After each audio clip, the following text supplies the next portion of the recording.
అందరికీ నమస్తే. నా పేరు సాయి. మీరు చూస్తా ఉన్నారు VS agriculture YouTube channel.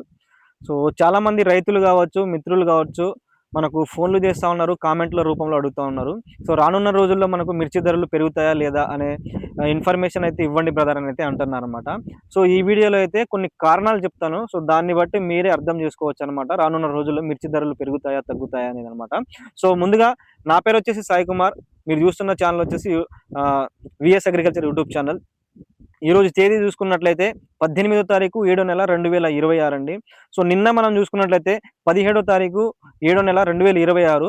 So Khammam మిర్చి మార్కెట్లో ఏసీ మిర్చికి, తేజ మిర్చికి జెండా పట్ట వచ్చేసి 21,900 అయితే చేశారనమాట.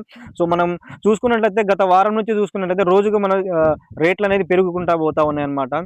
సో అదేవిధంగా చూసుకున్నట్లయితే రానున్న రోజుల్లో పరిస్థితి మిర్చి వేసే రైతుల పరిస్థితి ఏ విధంగా ఉండబోతున్న కారణాలు కనుక చూసుకున్నట్లయితే ముందుగా వచ్చేసి మనకు ప్రధాన డ్యామ్లు అయితే ఎల్లినో ఎఫెక్ట్ అనేది మనకు బాగా ప్రభావం అనేది చూపుతుంది.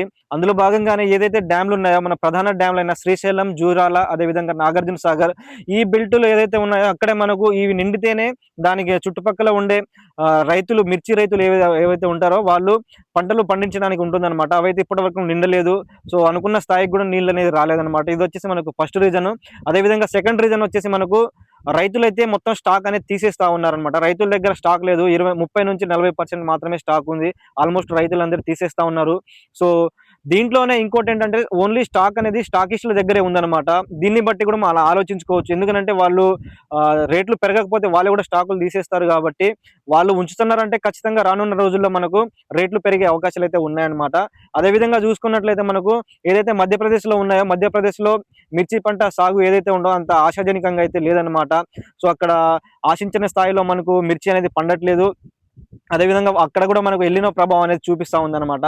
అదేవిధంగా ఇంకొకటి చూసుకున్నట్లయితే మనకు చైనాలో చూసుకున్నట్లయితే భారీ వర్షాలు నడుస్తూ ఉన్నాయి. సో చైనాలో కూడా మనకు పంటలు కూడా పండే అవకాశాలు లేవు. అదేవిధంగా ఇంకొకటి చూసుకున్నట్లయితే మనకు ప్రస్తుతం ఉన్న స్టాక్ ఏదైతే ఉందో, ప్రస్తుతం ఉన్న మిర్చి ఏదైతే ఉందో మనం సో ఎక్స్పోర్ట్ అనేది అవ్వట్లేదు అనమాట. లోకల్గానే అంటే మన ఇండియన్ వైడ్గానే సరిపోతా ఉందన్నమాట. మనం ఇప్పటి వరకు బయటకైతే ఎక్స్పోర్ట్ చేయట్లేదు. అంటే అనుకున్నంత స్థాయిలో అయితే ఎక్స్పోర్ట్ చేయలేకపోతున్నాం.